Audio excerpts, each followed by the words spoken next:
Hello students, welcome back to my YouTube channel professor Shubham Tiwari, जहां पे चल रही है टीवाई बैफ क्लास सेमेस्टर 6 के जितने भी आपके सब्जेक्ट हैं उसके syllabus, paper pattern and most important questions की वीडियो बताने वाला हूं। जो भी बच्चे सेमेस्टर 6 को लेके बहुत टेंशन में है, सबसे इजी अगर प्रैक्टिकल कोई बच्चा देख रहा है, प्रैक्टिकल सब्जेक्ट पिक करेगा, या फिर मेरा सजेशन है हर एक बच्चे को, अगर कोई बच्चा प्रैक्टिकल में बेस्ट स्कोर करना चाहता है, परसेंटेज अपना इंक्रीमेंट करना चाहता है ना, तो सबसे पहला प्रैक्टिकल जो सबसे इजी मुझे लगता है, अगर सिस्टमैटिक पढ़ा जाए, बच्चा सिस्टम से पढ़ा जाए, तो वो है आपका cost accounting. Compare to semester 5 बहुत easy limited topic and easy topic है कंपेयर टू सेमेस्टर 5 के। आज बात करने वाले हैं TY BAIF class semester 6 cost accounting का सिलेबस, पेपर पैटर्न। और आज की क्लास देखने के बाद ये हर एक बच्चा, देखो सिलेबस तो हर एक बच्चे को पता है, ये मुझे मालूम है बच्चा, बट उसके अंदर जो सब पार्ट्स हैं, कौन से चैप्टर्स को ऑप्शन में रखना ठीक रहेगा, कौन से इजी चैप्टर हैं, जितने भी डाउट्स एंड कंफ्यूजन क्रिएट होते हैं सिलेबस को देखने के बाद, हर एक डाउट कंफ्यूजन क्लियर करा दूंगा आज की वीडियो में। इसीलिए हर एक बच्चा जो भी चैनल के साथ कनेक्ट है, वीडियो स्टार्टिंग टू एंडिंग तक जरूर देखेगा। तो चलिए स्टार्ट करते हैं आज की क्लास।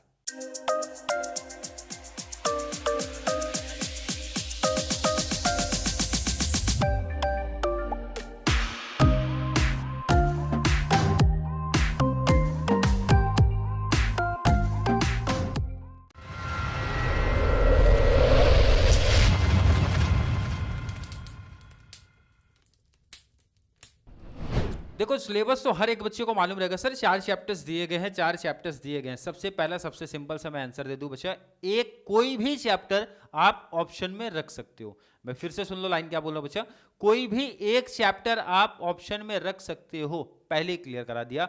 बट सबसे इजी टू हार्ड, हर एक बच्चा पहले इजी देखते हैं सर, सबसे इजी चैप्टर्स कौन से हैं और जिसमें टाइप ऑफ सम कम दिए रहे हैं, ये भी ध्यान रखना। देखो चैप्टर्स तो अपने को 4 ही दिख रहे हैं, लेकिन जब अंदर डिटेल्स पढ़ना चालू करोगे, जिन्होंने पढ़ा होगा ऑलरेडी, टाइप ऑफ सम हर एक टॉपिक में है, जैसे मैं बात करूं। लेकिन मेरा सजेशन है हर एक बच्चे को सबसे इजी टू हार्ड पे जाओ। सबसे इजी टॉपिक अगर कोई बच्चा टीवाई बैफ में सेलेक्ट कर रहा है, तो मेरा सजेशन रहता है हमेशा स्टैंडर्ड कॉस्टिंग, सबसे इजी कंप्लीट फॉर्मूले पे टॉपिक है। अब मैं यहां पे बता दूं बच्चा कितने टाइप ऑफ सम है, सबसे इंपॉर्टेंट होता है। अगर किसी बच्चे ने स्टैंडर्ड कॉस्टिंग को पिक किया है, तो हर एक बच्चा मेरा सजेशन सुन लो। यहां पे पहला यहां पे आता है बच्चा मटेरियल कॉस्ट वेरिएंसेस, पहला टाइप ऑफ सम, क्लियर है क्या।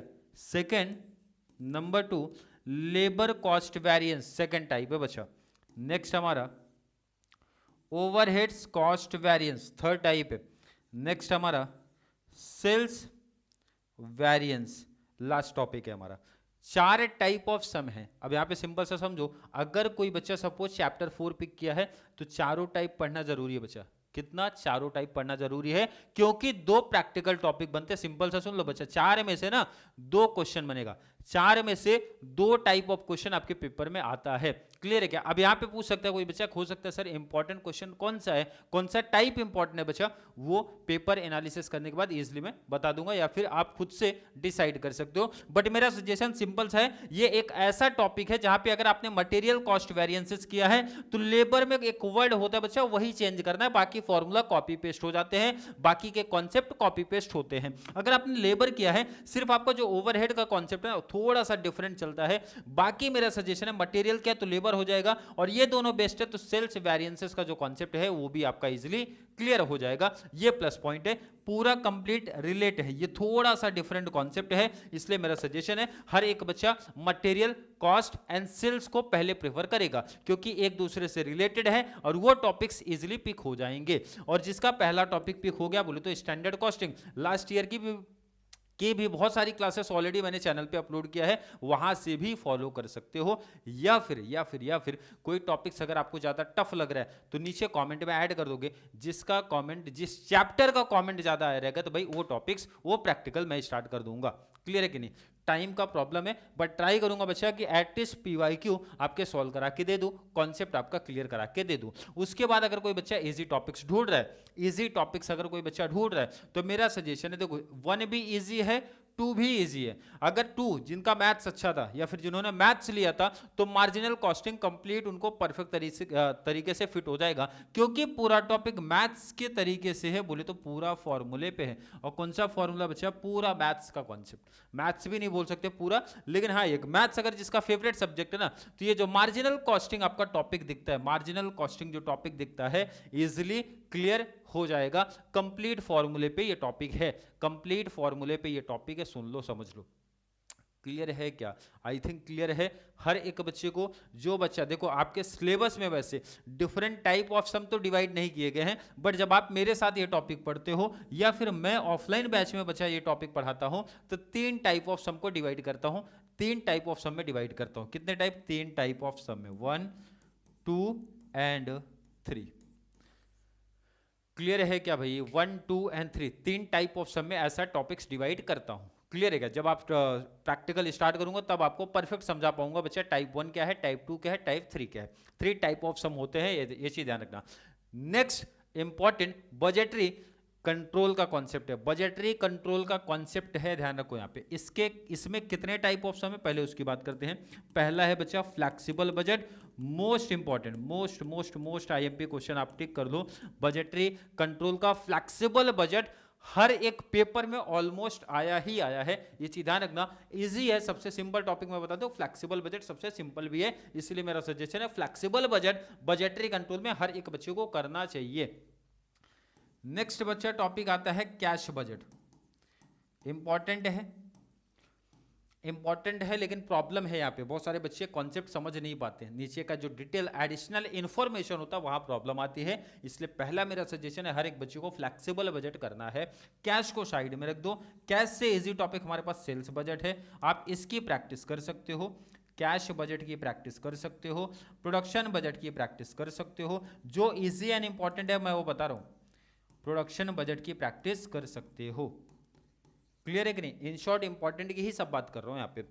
फ्लेक्सिबल कर सकते हो, सेल्स कर सकते हो, प्रोडक्शन बजट कर सकते हो, इजीली यहां से भी आपका टॉपिक कवर हो जाएगा। यहां से मार्जिनल कवर किया तो ये हो गया, एंड स्टैंडर्ड कॉस्टिंग से ये पिक कर लिया। अब सपोज किसी बच्चे को हो सकता है मार्जिनल कॉस्टिंग टफ लगे, हो सकता है किसी बच्चे को बजटरी कंट्रोल टफ लगे, तो वहां पे वो पिक कर सकता है बच्चा चैप्टर नंबर 3 जहां पे डिसीजन लिए जाते हैं।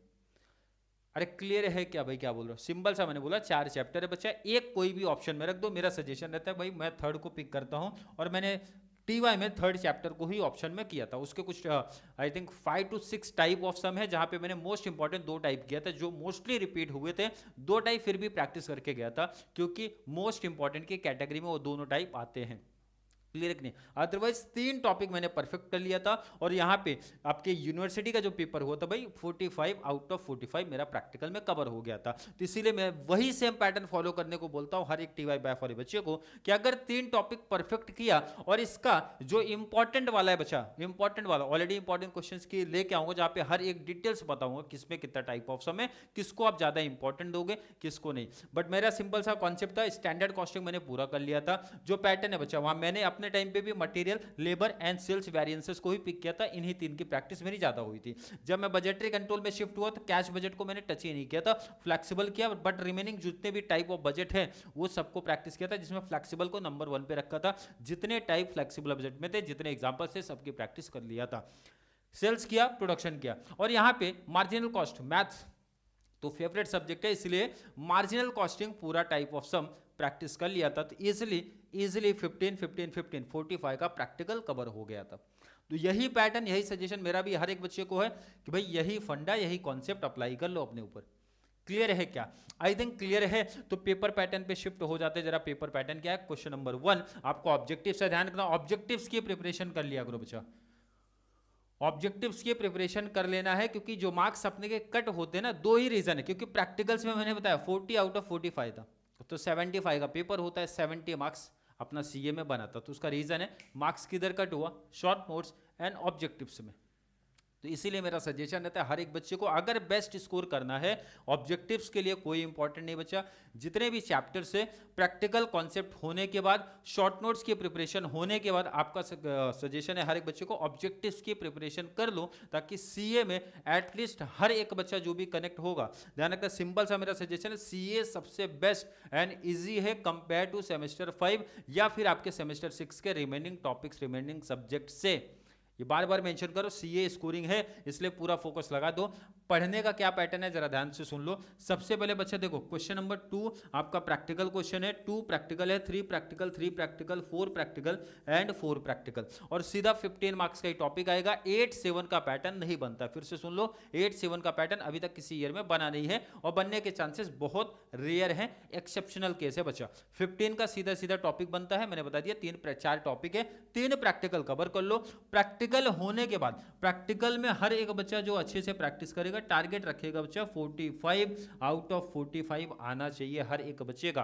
और जब ये आपका टॉपिक हो जाए 15 + 15 + 15 मतलब ये 4 क्वेश्चन कवर हो जाए, 4 बोले तो 2, 3, 4 के कवर हो जाए ना, उसके बाद आप शॉर्ट नोट्स पे जाओ। और शॉर्ट नोट्स भी कौन सा पढ़ना है, बार बार मेरा सजेशन है, प्रैक्टिकल जो टॉपिक पिक किया है ना उसी के शॉर्ट नोट्स पहले करने हैं। जैसे कुछ एग्जांपल्स की बात कर दो, जो हो सकता है बहुत सारे बच्चों ने पहले से प्रिपरेशन कर ली हो। जैसे मार्जिनल कॉस्टिंग हो सकता है किसी बच्चे ने पढ़ा हो, तो वहां पे एक वर्ड आता है बच्चा पीबी रेशो, शॉर्ट नोट्स में बनता है। Margin of safety short notes में बनता है। Break even point short notes में बनता है। ऑलरेडी फॉर्मूला किया तो थोड़ा सा माइंड में क्लिक है, और कॉन्सेप्ट थोड़ा सा लिख दिया डिटेल, तो शॉर्ट नोट्स अपना रेडी है। ये प्लस पॉइंट है आपके लिए कि अगर हमने प्रैक्टिकल टॉपिक किया है तो उसका शॉर्ट नोट्स लिखना हमारे लिए प्लस पॉइंट है। जैसे स्टैंडर्ड कॉस्टिंग हो सकता है बहुत सारे बच्चों ने मटेरियल कॉस्ट वेरिएंसेस पढ़ा है, तो वहां से डायरेक्टली क्वेश्चन पूछेगा बच्चा material cost variances, labour cost variances, sales variances, या फिर मटेरियल में मटेरियल प्राइस वेरिएंसेस। तो ये प्लस पॉइंट है। फॉर्मूला हमने पढ़ा, प्रैक्टिकल पढ़ा, तो उसी का थोड़ा सा डिटेल अगर मैं बुक से पढ़ लूँ तो भाई शॉर्ट नोट्स हमारे रेडी हो जाए। और मेरा सजेशन हर एक बच्चे को रहेगा कि शॉर्ट नोट्स करके ही आ जाओ, और थोड़ा सा भी डिटेल लिखा, 1.5 पेज एक इनफ, एक बेस्ट मार्क्स स्कोर करने का कॉन्सेप्ट है। 1.5 पेज का डिटेल आपने अगर लिखा है तो इजीली हर एक बच्चे को 4 या फिर 4.5 मार्क्स मिलता है। बट ध्यान रखना, इसके जो शॉर्ट नोट्स लिखे जाते हैं वो ध्यान रखना इकोनॉमिक्स कॉमर्स के जैसा नहीं लिख देना बच्चा। डायग्राम है तो डायग्राम लिखो, कोई फॉर्मूला है तो फॉर्मूला लिखो, एग्जाम्पल से एग्जाम्पल्स लिखो, ये सब जरूर यूज करना है आपको, ये चीज ध्यान में रख लेना। शॉर्ट नोट्स होने के बाद देन लास्ट में शिफ्ट हो ऑब्जेक्टिव्स, क्योंकि ऑब्जेक्टिव्स में ना बहुत सारे तो फॉर्मूले होते हैं और बहुत सारे क्वेश्चन शॉर्ट नोट्स के बेस पे भी बनते हैं। मतलब ऑलमोस्ट 50 to 60 तो हमारे इस टॉपिक से ही कवर हो गए रहते हैं भाई। 40 to 50% आपको एक्स्ट्रा ऑब्जेक्टिव करना पड़ता है बोर्ड एग्जाम में बैठने से पहले, मतलब अपने पेपर में बैठने से पहले ऑब्जेक्टिव्स की प्रिपरेशन जरूर हर एक बच्चे को करनी है। क्लियर है? आई थिंक हर एक बच्चे को सीए के इंपॉर्टेंट चैप्टर्स किसको ऑप्शन में रख सकते हैं, मतलब जितने भी डाउट्स कंफ्यूजन आपके माइंड में आ रहे थे सीए स्टार्ट करने से पहले वो क्लियर हो गए होंगे। फिर भी किसी बच्चे को अभी भी कोई डाउट्स, कोई कंफ्यूजन, कोई प्रॉब्लम, कोई टेंशन सा फील हो रहा है, नीचे कमेंट में ऐड कर दो, या फिर कॉन्सेप्ट क्लियर है, वीडियो आपको थोड़ा सा भी हेल्पफुल लग रहा है तो वीडियो को टीवाई बैफ वाले बच्चों को जरूर शेयर करें, ताकि वो नीचे कमेंट में आके ऐड कर सके सर कि कौन सा टॉपिक, कौन सा चैप्टर्स आपको टफ लग रहा है, उसकी वीडियो में पहले लेके आ जाऊं। क्लियर है? आई थिंक हर एक बच्चे का कॉन्सेप्ट यहां तक क्लियर होगा। तो चलिए मिलेंगे रिमेनिंग जो आपके सब्जेक्ट हैं उसके syllabus, paper pattern and most important questions की वीडियो में। तब तक के लिए थैंक यू सो मच।